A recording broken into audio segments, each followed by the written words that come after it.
All right, there's your cue. All right, welcome everybody. This is a special Labor Day RAGIN with the team behind Babes, Gore and Dinosaurs. It's not the whole team. We've got quite a few though, and we're going to be talking to them right after this. RAGIN.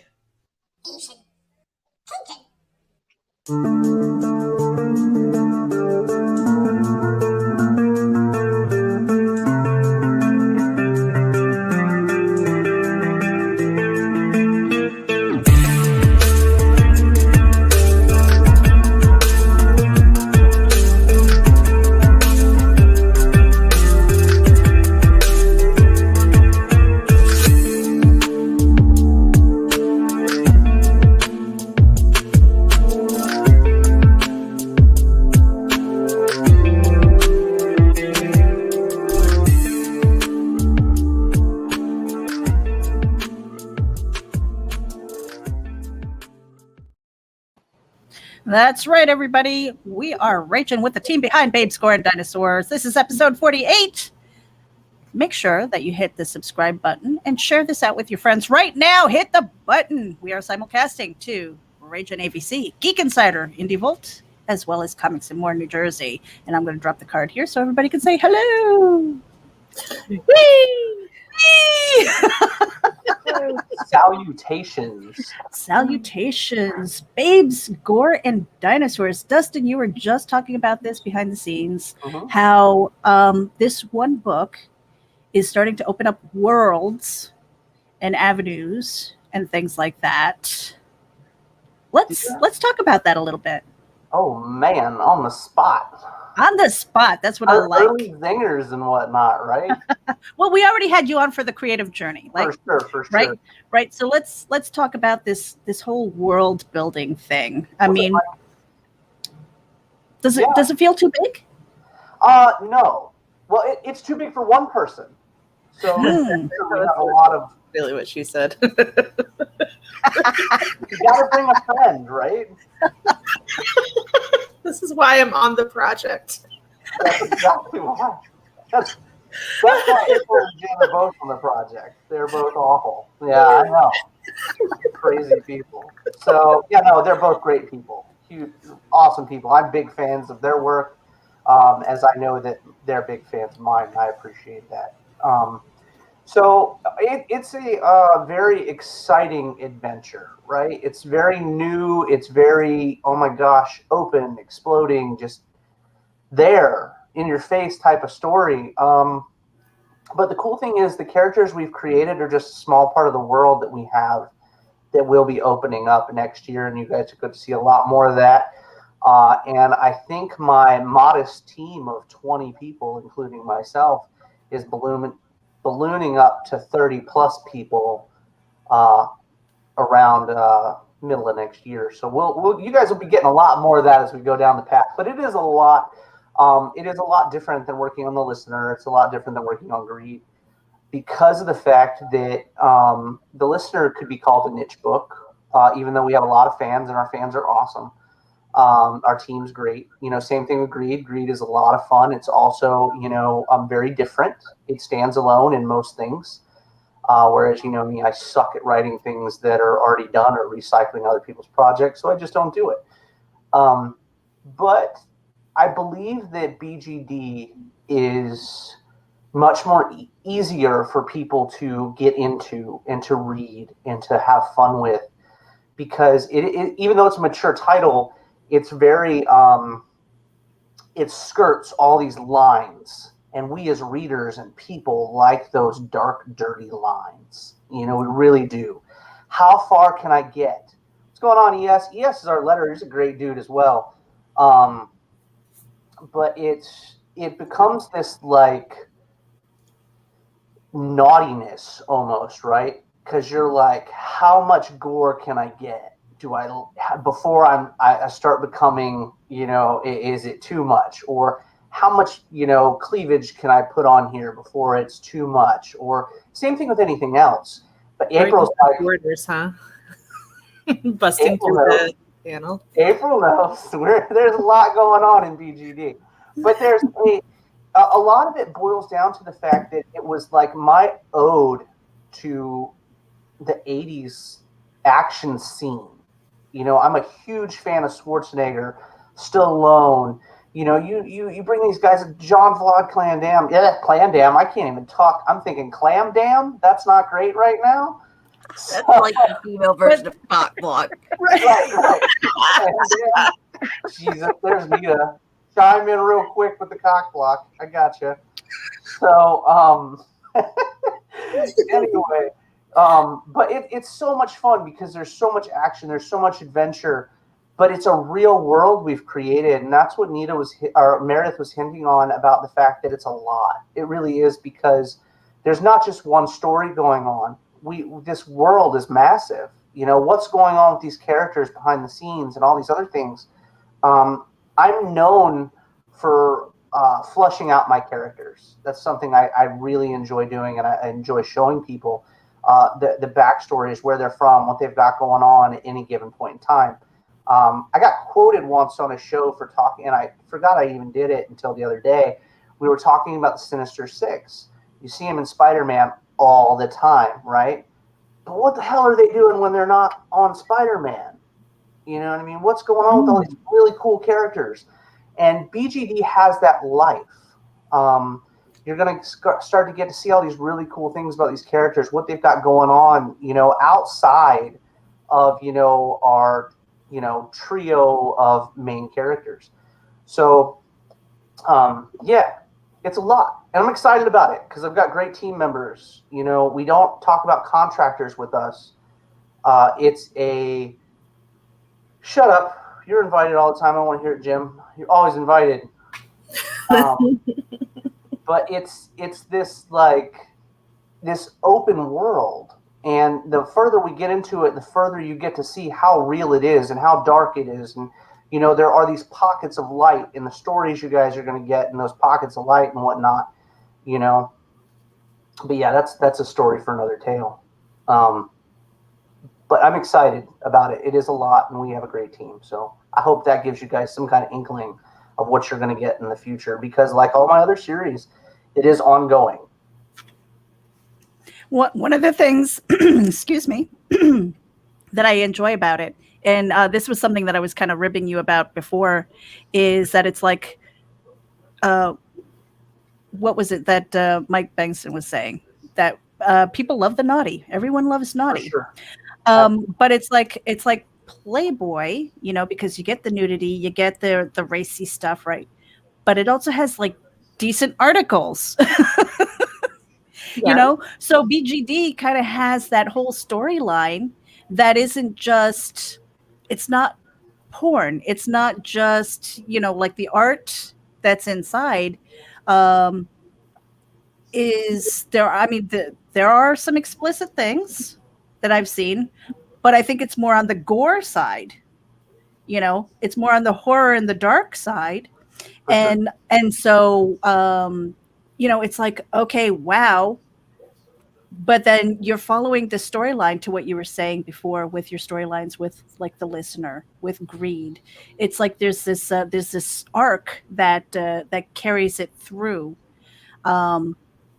So it's really kind of enjoyable if you like that kind of content. For sure. I mean, just as much as there is plenty of action, there's plenty of boobs at the same time. You know what I mean? There's something for everyone in the element of the book. I think that we, like I mentioned earlier, we toe the line. Mm-hmm. You know, what's acceptable, what's not acceptable, what's fun, what's, you know, overly, you know, we're not trying to overindulge you, because I think moments that we give you are powerful. You know what I mean? They're fun. It's enjoyable. Then you're like, wham, oh my God, that was beautiful, right? That was so, so cool.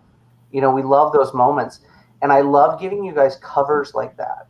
And Jen and April are perfect examples of incredible cover artists that bring these things to life. Mm-hmm. You know, I happen to know right now that April is smashing a cover for Greed coming up, and I'm overly excited about it, to say the least.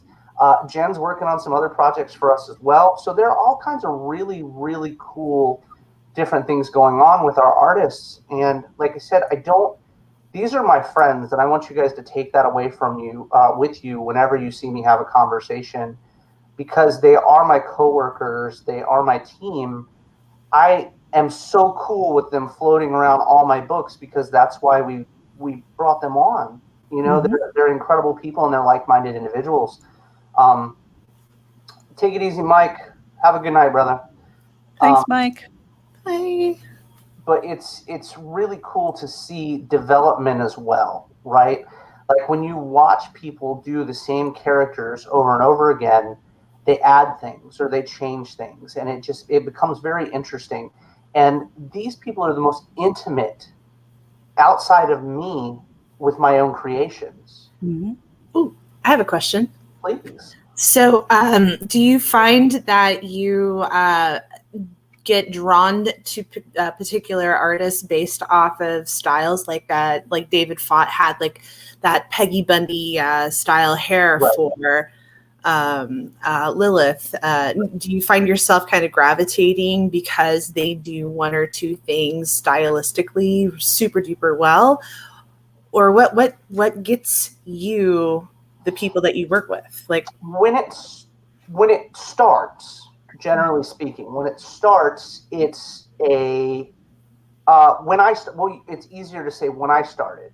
When I started, and I started with both books, it was like I really wanted to bring on people that I was drawn to their artwork, because I was like, if I like it, other people will like it. I've been reading comics since I was 8 years old. I mean, that was sound logic to me, right? But it's very different now and going forward than it was before.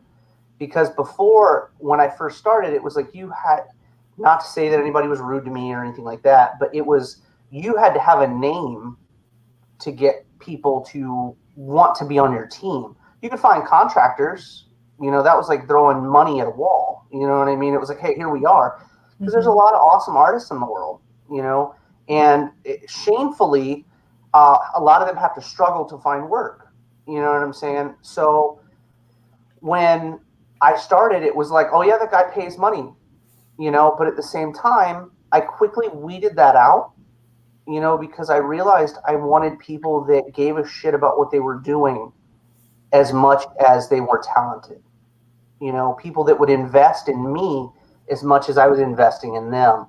And I like to think that's true to this day and will stay going for the rest of my career. One of the things that I wanted to ask our two artists who are sitting here in the hot seat is, and we're going to pull up your card too, because I've got the Jen Leonard covers, Nice. covers B and C here. And then we have April's cover right there. And I remember seeing her doing the live draw for that. It was colored and all that stuff. And so they are two very different styles. I mean, we see Eve coming out of like the eggshells, you know, and then we see them kind of, you know, dancing on the stripper poles. You got the dinosaurs in the back and stuff like that.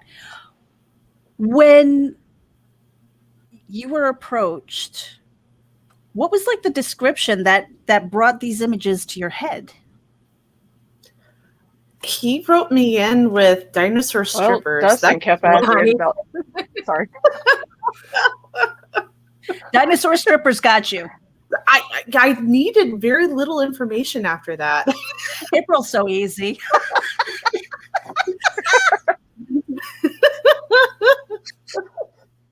Jen, what about you? He approached me with Jurassic Park, and that hooked me right there. There you Anything go. dinosaur related. Oh, yeah. I saw this meme that said that your interest in dinosaurs peaked at like 4 years old or something, and then peaked again when you had a 4-year-old. I'm like, yes, words could not be. Yeah, and right now we're riding that with my youngest. Right. I think it's fun that April was with us before BGD. She was with us with the first issue of Greed. And I remember, oh my gosh, it was like I was looking, and to be fair, I was looking for a new type of cover artist versus what we did with the Listener. And I was like, where do we go to be different? Because we have to, once that goes back to the fish type of deal, being in the ocean and evolving in this industry, but it's like, who do we bring on that's just killing it right now? Who's killing it right now? And it was like, okay, well, I brought on 4 or 5 different folks that we hadn't worked with before. And I think that's what you do. You kind of, you learn what is, moving and going on in the industry. And I was like, man, April's so nice. She seems so cool. Let's get her on. And she was like, I'm excited to do it. And next thing you know, we got this badass cover of Cade and Oz hiding under the bed with a flashlight. And I was like, I did that as a kid. That was so cool. It was mad fun. I really enjoyed that. And when I talked to Jen was like really excited because, I introduced her to Jim and she started working with Jim and stuff. And it was like, man, what are we going to do for a cover? And she threw me a few of them. We kept going back and forth a little bit. And then it was like, well, let's homage the film in a way, so the whole Dennis Nedry thing, that was a lot of fun, And I think people ran with it because it was different and it was cute. You know what I mean? It's a little bit sassy, There's all kinds of fun stuff going on with that. And I'm just going to interject really quickly. So while we are chatting, I'm just going to put up some of these covers so you guys can see. This is a huge selection of covers. I mean, I've seen campaigns with a lot more, but from like Listener and Greed, this is pretty different. For sure. Keep on chatting. Keep on chatting. Bladen Hunter, such a cool guy. Like such a cool guy, man. When he just we brought him on for interiors, I was blown away. And I have so much other stuff to send to April and to send to Jim and Jen and everybody else that he's been doing in the background to get everybody ready for book 2. Really, really, really cool stuff. But and Stef's Stef's stuff speak for itself, right? What do you think of Stef's stuff, April? Are you a fan? I am. What really draws me is the way that he does eyes and eyelashes. Like, Sure. There's something really cool about that. And then I never seem to get my women as plump and lush, and he does such a great job with it. And I love as he's been coming across my Facebook stream. I'm only on there a couple of minutes a day, periodically throughout the day. I try not to fall down the rabbit hole too much. The more that I see him incorporating backgrounds and certain teasers into the artwork, it just draws me in that much more. So sure. I feel like he's evolved quite a bit over the past 2 years in the way that he's been drawing. And he's such a funny guy. I love him. For sure. He's hilarious. And Carrie. Awesome people, right? For yes. sure. Like I said, this is all evolved, right? It evolved from, just fun conversation and turned into something awesome. And that's where creativity comes from, right? The depths of having a good time. Some people like to talk about how it's despair or sadness and stuff like that. When The Listener came out, it was for me. It was very dark, deep period. In writing for me, but when Greed and DGD, both of them have been very fun, very loud, very beautiful books. Color-wise and stuff is very, very different than what you're used to seeing from my writings. So yeah, having a lot of fun, showing you guys different stuff and bringing on other people. I mean, the Totally Rad crew came on and did an amazing job. Trevor and Joel, all those guys. Super, super cool folks, beautiful covers, beautiful art. I want you guys to start a lot of people read, they see the covers, they buy the covers, right? That's a big deal. Covers are huge in this industry right now. Some people would call them king. I implore you guys to read the books. Read the books because not only is it almost like a door into the mind of the writer, and not just the writer, but the interior artist and the color artists as well. You know what I mean? The colorists are coming in and they're bringing all these things to life. So I think that if you give yourself the opportunity to read BGD, you're going to feel those vibes you got when you were a kid, when you got to see Schwarzenegger in Total Recall, or, you know, when you got to see Harrison Ford in Blade Runner. All these different aspects will remind you of things that you enjoy. You know, I like to be taken away from reality when I read. I like to, not that I don't like realistic things, but I like to be in that place. You know, I like to be able to feel it, to hear it, to smell the things that are, you know, on the pages. I think it's a very powerful experience. And if you let us, all of us will take you there. You know, well, let me ask you something, Dustin. Please. Okay, let me ask you.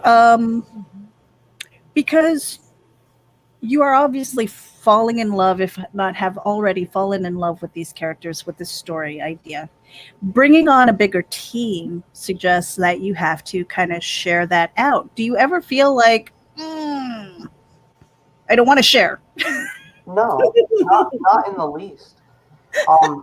I mentioned earlier that we have 20 team members at a minimum right now, 20 team members. Mm-hmm. And I would share my works with any of them. And in fact, that's what we're doing. It's like you're giving it's like when you bring somebody on as a team member, you bring them on like someone that most of the people, if not everybody on my team, could come hang out at my house or chill with my kids. It's like you have a respect and a trust for the people you're working with. And I think that's very important, because if you're going to bring something on with a team member, you know that they're putting their best foot forward. You know, they are understanding, hey, look, you know, it's not just a steady paycheck. This is my career and I'm growing. Did you see this awesome book I was on? You know, and I think that should be a driving force behind people in general. I think you should be proud of the work you put out. So if you bring on people that are proud of their work, you can be proud of that work. You know, hey, look, this was beautiful. And Jen did this awesome cover, or Stef did this great cover, or April did this great cover, or whoever and what have you. You know what I mean? It's a very, some people would be like, oh, it's a loaded question. It's not a loaded question. It's something that you need to have pride in. If you have pride in your product, you can, like, next year, other people will be writing my characters. Okay. How does that feel? Let's dive into that a little bit, because you've been developing. It sounds terrifying, right? Because you have created a certain voice in a certain world, and then to bring other people on with their different perspectives and takes on it. How are you kind of being okay with that? I think it all revolves around being comfortable with your team. You know what I'm saying? It's like when Stan Lee, you know, and Jack Kirby, and we're not going to talk about the drama. Let's be real and talk about the cool stuff. Okay. Yeah. So Stan Lee, Jack Kirby, these guys, they come out and they're like, hey, we've got all these characters, you know, but 2 dudes alone can't write all these characters. It's not even feasible, you know? So then you bring on guys, and every time you turn around, Marvel's got a whole new team writing all these characters that have been around X amount of years, and, you know, whatever, what have you. I mean, you could talk that way about lots of characters, you know, Todd McFarlane, and, you know, going into Greg Capullo and all these amazing folks. If they were scared to allow other people to touch it, it's like, was it good enough to begin with? See, you should be able to be confident in the characters you create, to be able to hand them to someone and be like, hey, look, this is what I've built. It's good enough that it doesn't matter who has it, they're not going to break it. You know, so, but you're not just bringing on anybody. You're bringing on people that you can trust to work on your characters. And I think that's something that you as a person, as a creator, have to understand. If I get too scared, I'm not going to accomplish anything in this world. We have all these amazingly talented folks, and if I'm scared to jump off a cliff and the water's down there, you know, Absolutely, Mike. Absolutely. I feel like it's a very powerful thing, you know. Man, you know, that's an awesome way to put it, because there's this void, right? When you do it by yourself, there's this huge void. Like, you close out the world as an artist, as a writer, doesn't matter what kind of creator you are, you close out the world to do the things you need to accomplish. I love my kids, but I don't write till they're asleep. You know what I'm saying? I cut on music, I hang out, and I get in the zone. And there's something to be said about that. And there's something to be said about these incredibly talented people that can get on live, like April right now, and work. You know, that's something that's really cool. But a fun note about that is a lot of really cool people get and just, they vibe with folks and they talk to folks. But if you're afraid to show people what you're creating, it may not be the place for you. You know, so I'm comfortable. I can hand you my character and go, hey, look, I know you're going to put out a good product. It's not like I'm just telling you to run off with it. I'm going to look at it and we're going to talk about it. We'll make edits and whatever. But that has to be the understanding that you trust the people that you're working with. I got a huge two huge projects recently. You know, massive projects thrown to me. If people were scared, they wouldn't have done it. You know, so I'm very thankful. You know, and I think as we go forward in careers, we have to be able to adapt. You know, I'm not saying step on to communicate with people. So absolutely, yeah. Well, let me ask the artists in the room something, okay? Because when it comes to, like, for me as a writer, I've been a ghostwriter before, and there are some things that I'm like really glad that I didn't have my name on. Okay, just kind of putting that out there. Okay, it's like, this is what you wanted. Okay, you know. So I mean, so that we're dealing with like commission work, but the way that Dustin is talking, there's a certain amount of, I think, ownership that he kind of expects from the people who he's bringing on. So coming from your perspective as an artist, you know, when you get like this world that he's trying to build, you know, you're helping to bring about that vision. Do you, for the most part, think of it more as like a commission? It's like, okay, this is just a job. It's off my desk. I don't have to worry about it. Obviously, you know, you're a creative, so you take pride in your work, right? But do you also feel a sense of ownership when it comes to something like this, maybe understanding that it is an ongoing project? Yes. Well, at first it's like trying to get to know, you know, Dustin. He, from the get-go, was like way freaking cool. Love to have you, super supportive, been following your work, love what I'm seeing. Here's my idea. What do you think that you can do as far as cover art for that? Here's the due date. And at first it's like, I have no idea. And I don't like to pick from the low-hanging fruit. Like, I imagined that everybody was going to take the, oh, it's a superhero kind of fighting story, and took that stance with Greed. That was my first introduction for Dustin's world.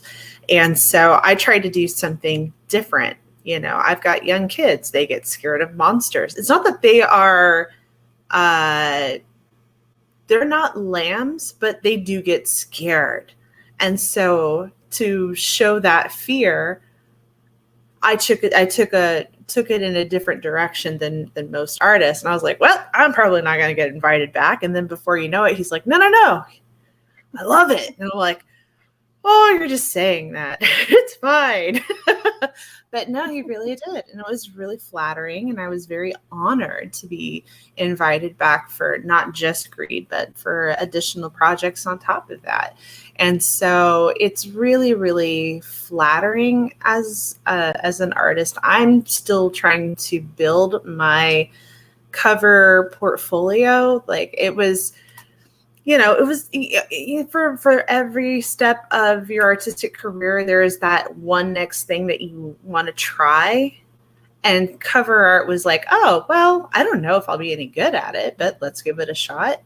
And I've been finding I've been finding it to be very satisfying as an artist to really get in there and lay down a lot of detail lines and try different approaches and tinker with other people's characters. And I really enjoy it. I really, really enjoy it. And I'm one of those artists that, like, I really like constructive criticism. If it doesn't hit the mark, I don't mind being told, yeah, take another crack at that. I don't mind it. And especially if there's, I don't know, it's more than just drawing boobs. I'm very good at drawing them. I love it. Love it, love it, love it.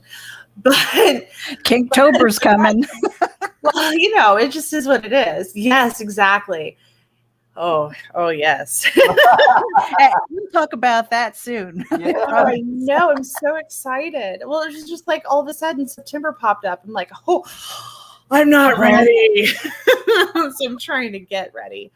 But yeah, it's really neat when you get to be asked to draw like something that's going to be drawing the audience into the book. Like, I know that Dustin had propositioned me for this Gore and Dinosaurs book, just with we've got dinosaur strippers, and I literally was like, I need nothing else. So I just went in with it.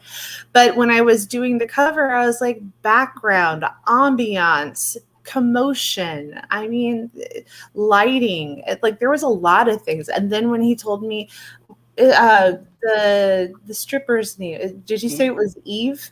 Okay.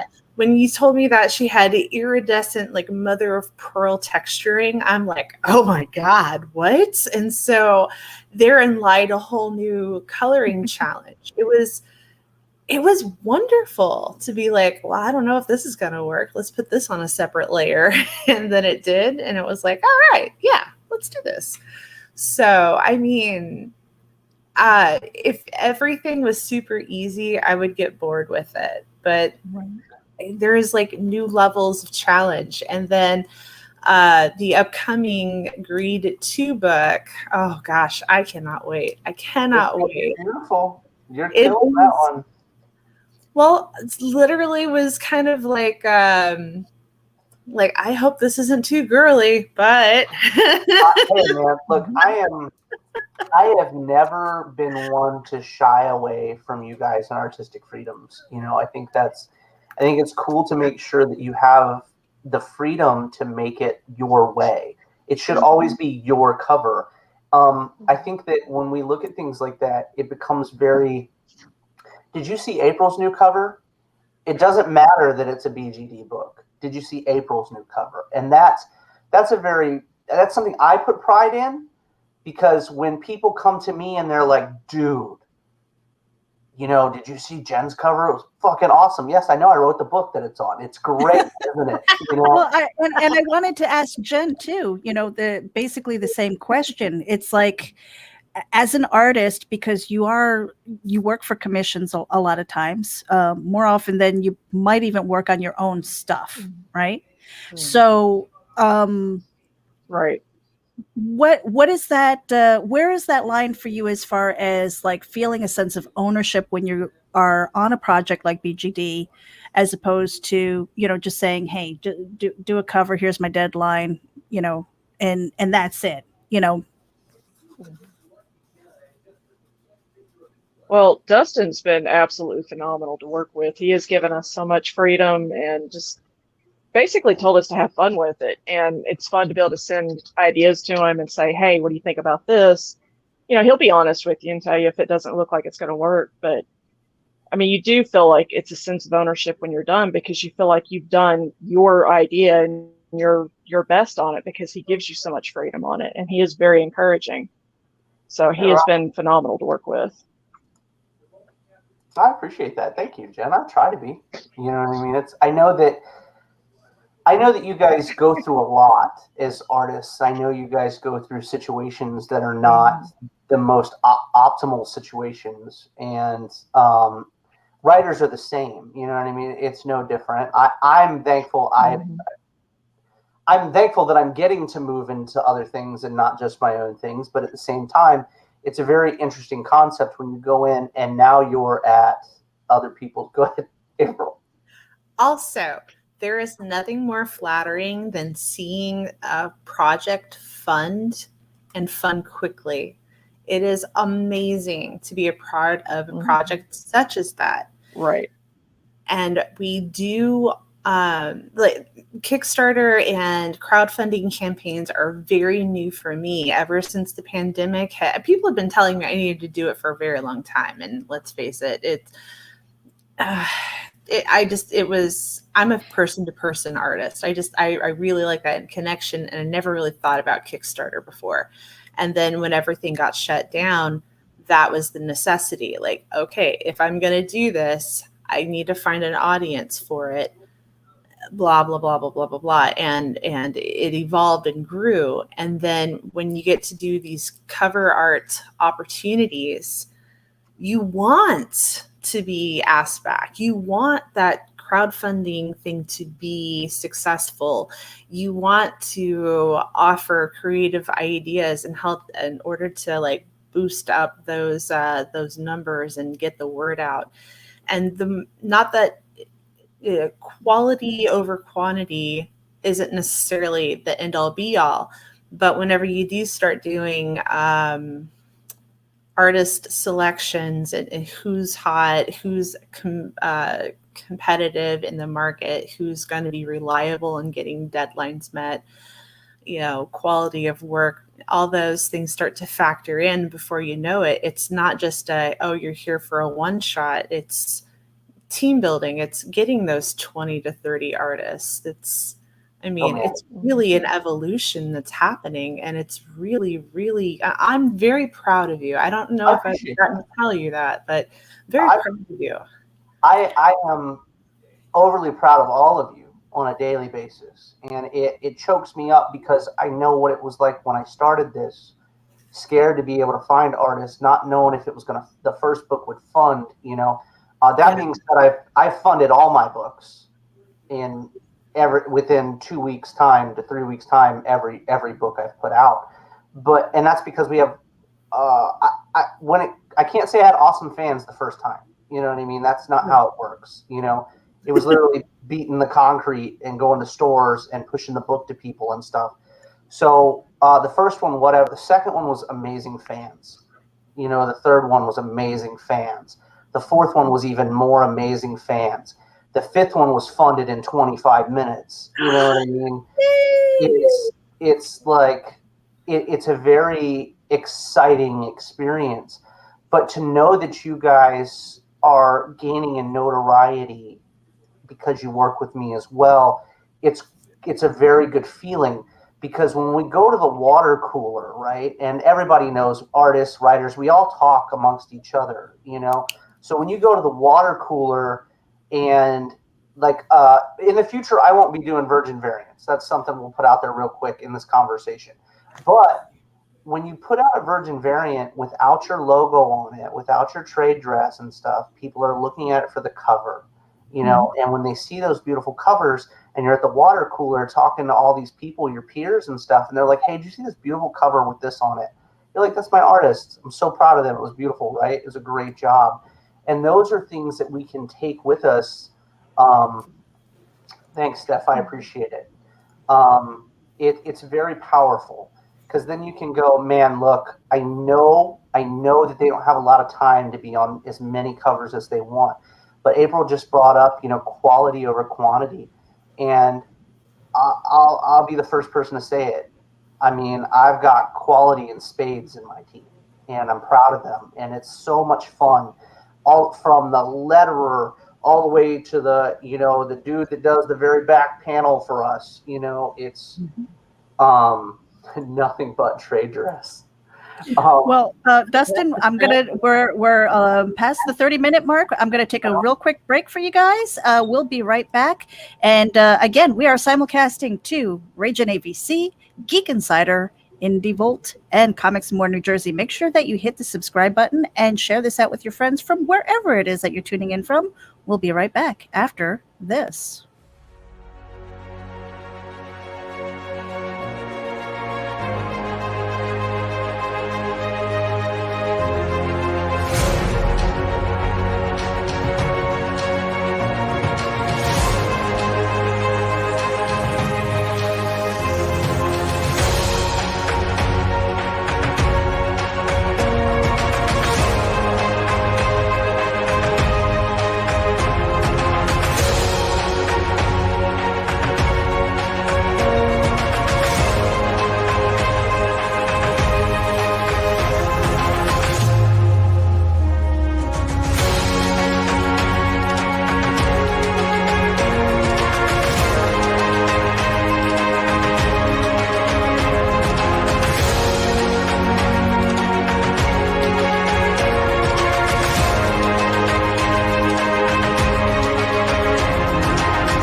And for a 10% discount on your Gemini mailers, make sure that you go to GeminiComicSupply.com and use coupon code VOLT10. That's right. Save your comics from mail carriers like Nita's. Use the coupon code VOLT10 for a 10% discount on your Gemini mailers. That is courtesy of IndieVolt. Thank you to Varian Grant. And we are talking to a few members of the team behind Babes, Gore and Dinosaurs. And we're back. Hey, Dustin, I have a question for you. Please, by all means. So you were talking about the water cooler. Mm-hmm. And, one of the things that, because I've been kind of blogging for a long time, and the bare bones of a good blog are 3 elements, in my opinion. You need a good featured image, you need a good title, and you need a good opening line. For sure. Those 3 things are going to grab people. And so, to what you were saying, when people see this beautiful cover without the trade dress, there's a good opportunity, there's a good chance that they might not be looking inside to see what the goodies are. For sure. And so at the, at that point, it's like, okay, well, I've seen it. I don't need to see anything else. Right. And so breaking that barrier by saying, hey, this is Babes, Gore and Dinosaurs, or this is, by Dustin Brunell. This is, it's more than that. I mean, that's pretty powerful. Yeah, for sure. How do you? Yeah, go ahead. I like to I like to think that the talent that we bring on speaks wonders to people, and I like right now you guys are privy to a lot of things I have going on, and you get to see the inner aspects of how I work and what I do and how I bring people around, teammates and everything else. So there's an aspect of that where, once again, when you go to let somebody write it, or you go to let somebody put a cover out, you have to be able to go, I know they're going to draw people in. Okay, I know they are. So when I mentioned not doing virgin variants anymore, I'm very serious about it. So henceforth, all the artists will go in and they'll do their covers based around the trade dress and stuff in the future. But there's a lot going on with that. Right now, when you do a virgin variant, you rely on your artist to do, you're basically putting more work on their shoulders, in my opinion, than you should have to. So you have to have that respect for them to be able to draw them into the book. If she, since Jen's not here, we'll use April. April puts out these beautiful covers, right? Now, she mentioned Eve and the pearl-colored skin and stuff of the character. So if the character's not interesting, you're not going to open the book anyway. If you don't draw in, I love it. If you don't draw in a reader by the cover already, it's a failure on our behalf, because they didn't create a character interesting enough for the imagery to draw you in to read the book. And I know a lot of people will argue that. You can argue it till the cows come home with me. That's my failure. That's not someone else's. They put out beautiful artwork. That's why they're on our team. So if someone didn't open it, that's on me, because I didn't create something interesting enough for people to open. Now, that being said, I have full belief that people are opening BGD, because I only sold 20, I think it was 25 that we printed for MegaCon and for Jen to put out in the past month. Okay, the 8-page teaser books. All right, which I have one left for everybody on our team that they'll be getting as well. But that particular book had so many people reach out to me and go, what's next? What are we getting into? So they've succeeded. We have succeeded in drawing your attention enough to get you to open the book. And a fun thing about BGD right now is all our cover artists are selling just about the same amount of books for this Kickstarter campaign, which is pretty cool. It is very cool. And most of the time it's different than that. You'll see spikes and stuff. But a good chunk of them are all at the same place right now. And it's a very cool thing to see because it shows that fans are fans of different styles. And with BGD, as well as Greed and the listener, I've always wanted to have different stylistic covers. You know, it's most of our team members, you'll notice, all do different styles of art. You don't want to ever bring in just one style. We are cutting down on the amount of variants that we bring on for the books, but that's not because I don't want our teammates doing things. I'm actually going to be rotating them onto projects that they may find interesting. You know what I'm saying? In our what's up, Josh? So it becomes this, like, I trust them, right?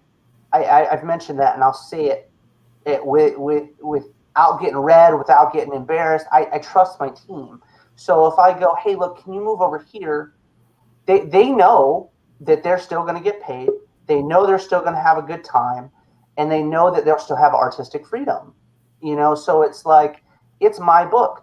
And we can drop fun little tidbits like Thomas was talking about a minute ago, and Stef was like, shush. It's because of the fact that by this time next year, I've grown leaps and bounds since I put my first book out last year. Like, as a person, as a writer, as a creator, I've grown leaps and bounds. And a lot of that's because of my team. I grow with them and I learn from them. I take their feedback. You know, all that stuff goes into my projects. But by this time next year, I should have like right now we've got 3 books. By this time next year, we should have 7 ongoing titles by this time next year. And it's amazing. So, having this process of building up your team, because it is an ongoing process. You know, life happens, you know, people move on, people come in and things like that. I think to what April was saying earlier, when you're working with somebody and they kind of give you that creative license and you feel a bit of that ownership and stuff like that, and then you get invited back, it's almost like you're developing this shorthand now, right? What is that? What is that like? And what does it look like for you guys? You know, for our 2 artists here, Jen and April, what does that shorthand look like? And how important is that to you as artists? I usually just get the love it straight to print, you know, so I get the Staples button that says that was easy. So that was short and simple answer. Jen, how about you? I'm with April on that one. I'm easy, dude. Like, He really is. It's like the shorthand is like, hey, love it. All right, send me more. Yeah, exactly. It wasn't like, it was just like I said, when it started, it was hard to find artists. It was hard to find people. You know what I mean? And the more you do it, though, and the more respect you give people, I'm not trying to toot my horn, but more people want to work with you. You know, they respect what you're doing. So it becomes this, it's just like any other aspect of life, right? If you carry yourself and you can be proud of the way you're carrying yourself, you know, as Stef Wilson so adequately puts it, is you're legendary, right? Mm-hmm. It becomes this, you know, everybody's like, fake it till you make it type of thing. Mm-hmm. And I struggled. It was hard. Mm-hmm. You know, it really was. It was tight in the belt. Bills were tight. Things were hard. It was not easy. And then it was like, oh, wow, here we go. You know, we're here. We're in a place sitting now where I can be comfortable in the first time in my life, in my career in this, and go, yeah, we're not fucking going anywhere. Life's great. People are enjoying the shit. It's fun. You know, the artists are killer. They all like each other. Everything's, you know, here. So you have this foundation now. When you start, you don't have a foundation. Now we have a foundation to build these people, not just myself or this, you know, what we're creating, but people. You know, now we get to show off our artist talents, did you see this? They're working on this project. It's great. Because I don't have to get on. That's right. See, Steph knows. Steph put it on me one night talking to me about it. It was a big deal. So, but it's like, you no longer have to whore yourself out for attention. You've been good to people, so people understand that you exist. You're around. You will be around, April knows. April just talked about it just a little bit ago. She was like, hey, when we started, we were here, and now we're here. There's a song about that, too. You guys should check that out one of these days. Well, let me ask real quickly then. All right. And this is for all three of you here. How do you go about curating your business when we're all hustling to pay the bills, right? I mean, obviously, sometimes we have to take on jobs that just are soul killers, because the jobs that come easy, the one, like working with Dustin, you've all said, and even Steph, who's in chats here, says that he's great to work with. He kind of gives you that creative license, but there are going to be those who are out there who are just like, everything's wrong. And then they struggle to pay you on time, and it's just like a horrible experience, but you might get another job from them, right? How do you curate that? Because I mean, on the replay, there are going to be people who are tuning in who are just starting out, who might be Dustin where he was like a couple years ago. There is something so important about just having open communication. It's okay to be like, hey, I dropped this cover to you a couple weeks ago. I haven't gotten paid. Should I send you an invoice? There's just nice ways to ask for it. There are also some that are not as honest. And unfortunately, sometimes you just have to eat that loss. Mm. Whether you burn the art in effigy or if you just go, look what I did, and just post that shit all over the place, live stream mustaching or whatever. It depends on how bad you want to burn that bridge, but usually it's called for. I have been very fortunate in my artistic career. I have latched on to wonderful mentors. The scariest thing, the most gut-wrenching thing I've ever had to do is actually show my portfolio. I don't mind the feedback. It's the, excuse me, Mr. Blah, blah, blah. Could you take a look at it's fine. And then they're like, all right. So I literally get down on my knees. I am eye level with them, and I bust out my stenographer pad of paper. I'm like, lay it on. Like the moment that they give you the yes, tell me everything that's wrong. And they're like, what? I'm like, no. I went to art school. I'm fine with this. This is fine. Lay it on me so I can fix everything, because this is my passion. This sounds such a privileged thing. I don't do this for the money. I do it because I can't do it. I tried to be a scientist. I tried to do physics. Screw calculus too. That's the worst class ever. I can't not draw. I've tried and I was miserable and it sucked. And now I do this because I love it. My hardest thing to say is no. So I usually take on way more work than what I could possibly imagine. And it has led me to wonderful projects like Dustin's. I mean, you guys let me shine. And not only that, you polish me up and let me really be brilliant. And that only is going to get better. This is just barely my 1 year mark for doing cover art. I've been doing this for 10 years. Don't get me wrong. Sequential art, sketch cards, print art, whatever. But cover art, I only made my real debut with Naughty Fairies a year and a half ago. It's not been very long. So it's been amazing to be able to grow into this, to see people actually, pledge for my covers.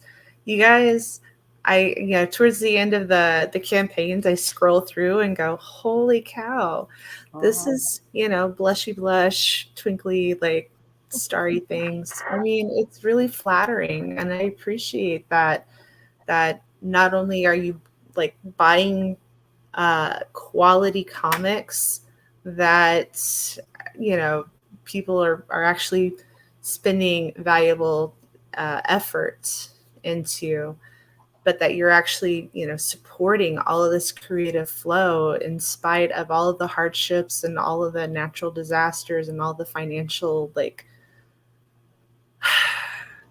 not only Dustin are you amazing, but absolutely every freaking person out there on our Kickstarter campaigns that are pledging, supporting.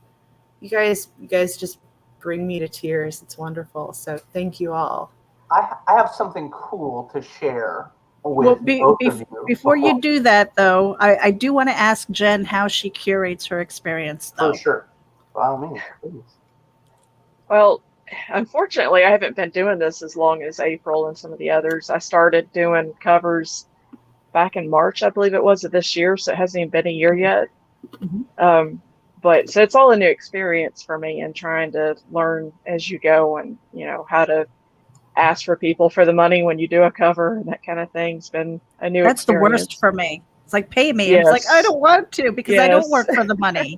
I mean, I do, because I want to pay the bills. Right. But at the same time, I'm just like, I love what I do. It's like, I almost feel like I'm robbing you for getting paid. Exactly. Yeah. Yeah. But I mean, I'm grateful for the experience that I've had, though, working with Dustin, because he's been fantastic with trying to help promote me. And since then, I've been contacted quite a bit for other jobs and stuff as well. So it's been a very, very fun experience. Nice. That's awesome. Yeah.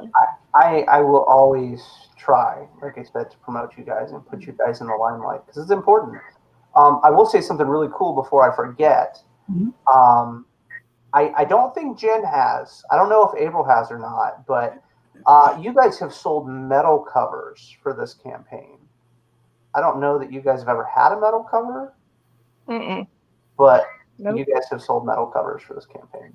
That's sweet. Cool. That's awesome. I thought it was very cool. And I'm very excited to have been able to do that, with you guys. It was a lot of fun. We're really pumped about it. I also, we also made a goal. We did it with Greed, but I'm excited about it because the guy just sent me a survey not long ago, and I finally got to send him his original art. But April's original art for her cover sold in under 3 minutes for Greed. That's awesome. So it was a really cool experience as well. As we move forward, we build these worlds and these characters. It's really neat to see the fans come from all different directions. And as creators, we all have our own fan base, right? But it's cool because when you start building people up, you have fans that frequent all of you. Now they're not just following me for my writing or April or Jen for their artwork. They're also following X amount of other people. They love Eric's interiors. They love Manny's interiors. They love, Bladen's interiors. It becomes this, holy cow, who are you moving on to which title next type of thing? Where can we find, I've had that. Are you bringing over so-and-so to this book? Are you bringing over so-and-so to that book? We do have certain people that like to, and not just like, but it's their scheduling, that they can only do, so many books or so many covers for us in a time period. But yeah, man, really cool stuff. I wanted to share that with you guys before I forgot this evening. That's awesome. But I curate, when it comes to me, my issue isn't paying people. So it's a different type of thing, is the art going to be on time or da-da-da-da. And thankfully, I really haven't had any issues with that, getting my work on time and stuff like that. Most of our team are incredible, dealing with their calendars and stuff. Some people are really funny and love them to pieces. They'll turn around and give you the cover in like a week that you need in 3 months, just because they want to make sure they get the cover done, and that's that's their work ethic, though. They want to make sure that they have it done so they're not stressed and they don't have to worry about it. It's here. Are you happy with it? I can change it. You know what I mean? So on and so forth. And that's the incredible type of people we work with. Now, I have had one guy, it was really, really nice. He was like, he just huge workflow, and literally almost forgot me, I guess, because his workflow was so large. I didn't get the cover back for like months after the book, right? And he felt so bad that he was like, dude, don't even, I'm giving you the cover. I felt bad, yada, yada. It was a really cool experience in one regard as to human beings. You know what I mean? But nobody likes to be forgotten. Kind of broke my heart just a little bit. But it was cool, no worries. I hate being forgotten. It sucks. But hey, I'm loud now, man. I was quiet before. Well, we've got Babes, Gore and Dinosaurs on Kickstarter right now. 4 days to go, 120 backers. You need 30 more to get to the last stretch goal. Yeah. And I was just looking and I saw that my original art is still available, right? It is. It is. It is still available. If you like that sexy dinosaur scene, tell your friends. That's right. And you can see it on the campaign here. Let's just scroll down really quickly while you guys kind of go around the room and let people know where they can follow you, because we are at the end of our hour. We're going a little bit over because I just wanted to make sure that people saw what it is that we're talking about.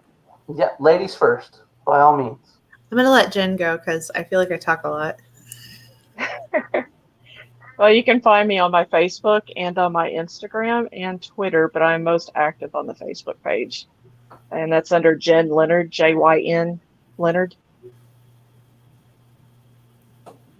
I don't talk a lot. Oh, got it. And then I'm Rikki. I can be found on Instagram under Reyna_art. Also have a fan page on Facebook under Reyna Art. And if you want all my dink dark memes, you can totally follow me on April Grady-Reyna because, got to be so super extra.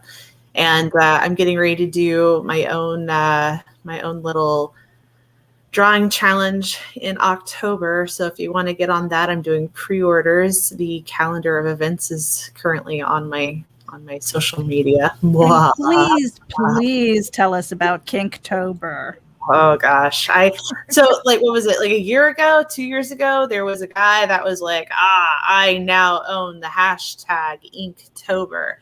And, it took a little wind out of my sails. I'm like, you know what? Not that I was super passionate before, but what a dick move. Right? Asshole. So I was just like, you know what?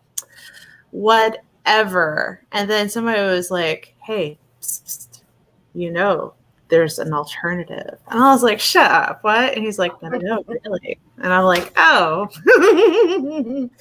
Oh my. And then he sent me the list. I'm like, holy crap, what is half this stuff? And then I got a virus on my phone. Oh no. All the other stuff. So that is going to be coming soon. And you can even give me your suggestions on what a title should be. So I'm still kind of working that out too. I was just like surprised that all of a sudden it's September and I'm like, holy crap. Green Day is relevant for like a month every year. And now is the time. So not that had it. I haven't had any coffee today. I can't believe I'm talking so much. It's kind of funny where you said, I'm not ready. It's like, oh my gosh. But I mean, it's challenging, but it's fun too, right? Just being able to push yourself like that. It is. I love the drawing challenges because it makes my artwork. I can see the evolution happen from day 1 to day 31. Like there is an amazing amount. You're only supposed to do one a day, but if I am given enough notice, I can do more than one. So when I did the last year's, what was it, like a 50-page book or something? It was literally, it was 52 pages. Like that's how many pieces I drew in 1 month. Nice.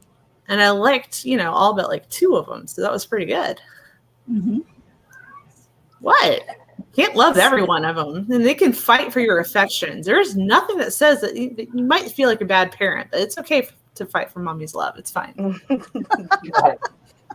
I just come in with like cool toys and throw them on the floor, and I'm like, whoever wins gets the ice cream. Oh man. No. And we are scrolling through the campaign, so we see all of the people who are on the team. Many who cannot be here. Some of them are in different time zones. Some of them are working. Some of them are hanging out with other friends. We got you. I see you. Steph. Yeah. I'm sorry, I wasn't muted. My bad. Oh my goodness. Yep. So we are at the end of our RAGIN with the team of babes, Gore and Dinosaurs. Again, it's on Kickstarter right now. 4 days to go, 120 backers. Let's try and hit some of those other stretch goals. That would be awesome. Dustin, can you tell people where they can follow you? Oh man, me, I'm real easy, right? Like everything else with me. So you can find me on Facebook. Now I have a Twitter. I don't know anything about it, but I have one, and it's cool, and I'm excited about it. I love it. I love having a Twitter. I tweet it and whatnot. It's very cool stuff. I think that it's my name on Twitter. Yes. I think it is. Mm-hmm. It's very exciting. Yeah, I mean, I'm real good about Facebook. If you guys want to talk or reach out, or you want to, just shoot the shit about anything in general, comic books, art related stuff, I'm pretty easy-going, guys. Unless you invite me to your stupid-ass page without saying hello to me or something, I'm pretty easy to get along with, Just bombard me with these ninja invites, and I'm like, meh. I'm the guy, though, because I'm nice to everybody, and I feel like everybody wants to be a friend or a fan, so I just accept all these, friend invites. It's like, buy me dinner first, then ask me if I want to go back to your room. Damn. Everybody's like, Dustin, you got to quit saying yes to all these folks. Just let them follow you. And I'm like, I like, April talked about being personal. I like being personal with people. I like you to know me, you know what I mean, as a person. If you're going to follow my book and push my book and enjoy my book, I'd like you to like me as a person. You don't have to, but it makes things more fun that way, to me anyway. So, Facebook, man, Twitter, I'll be tweeting and twatting and all kinds of other stuff. So. Final words for anybody. Just do it. Just do it. Click the link, support these awesome artists, support the projects, because one thing that a lot of people don't realize is it may or may not be their full-time job. If this is their full-time job, they're working their asses off. Like, I mean, even if it's not, I can tell you April works her ass off, Jen works her ass off, all these guys and gals. Funny note, for all those people that don't like boob books, funny note, most of the people on my team are women. So, that may be something to think about before you diss the boob books ever, Whatever. If we're ever at a show together, anybody says shit, I'm going to be like, oh, no, that's mine. Yeah. Trust me. Here, have some candy. Yeah. Here's a squeeze sticker. Here's a squeeze sticker. Yeah, that's right. Absolutely. But support your artists. Support your indie artists. Look, there it is. Ooh. Wait a minute. Let me get you on the big screen. What is that? Yeah, Rising Tide. Yes. Y'all don't know, but you need to. I'll tell you that much. She is the queen of squee. The queen of squee. But yes, please, by all means, if you guys can, I know that a lot's going on in the world right now. Support the book, back the book, find out why we've been called a tour de force in the indie industry so far. I'm super thankful for that. And I'm going to run with that comment or compliment. That was one of the best ones I've gotten to date. Nice. So tour de force, man. And you know what? I couldn't do it without all these amazing people you guys are seeing. So, I mean, we're just going to keep on forcing, right? Isn't that how it works? Hashtag consent. Yeah, right. Oh, Lord Jesus. I love her. I love her so much. That back. We're gonna take this to the green room, you guys. We are out of here. This has been Raging with the team behind Babes, Gore and Dinosaurs. We were joined by Dustin Brunell, April Reyna, Grady, and Jen Leonard. Make sure that you head over to Kickstarter right now. We've got the links in the show notes. Go out there and support the campaigns. And you know what? There are other interesting campaigns out there too. They need your help by getting exposure. Make sure that you hit the share button on that. Give them a little bit of love because they might benefit from your audience. And we appreciate everybody who's tuned in tonight. Thank you so much. Hey, Nita. Yo, Where are you? right here. Final words. Throw my dudes. We're out of here, you guys. Thank you for tuning in.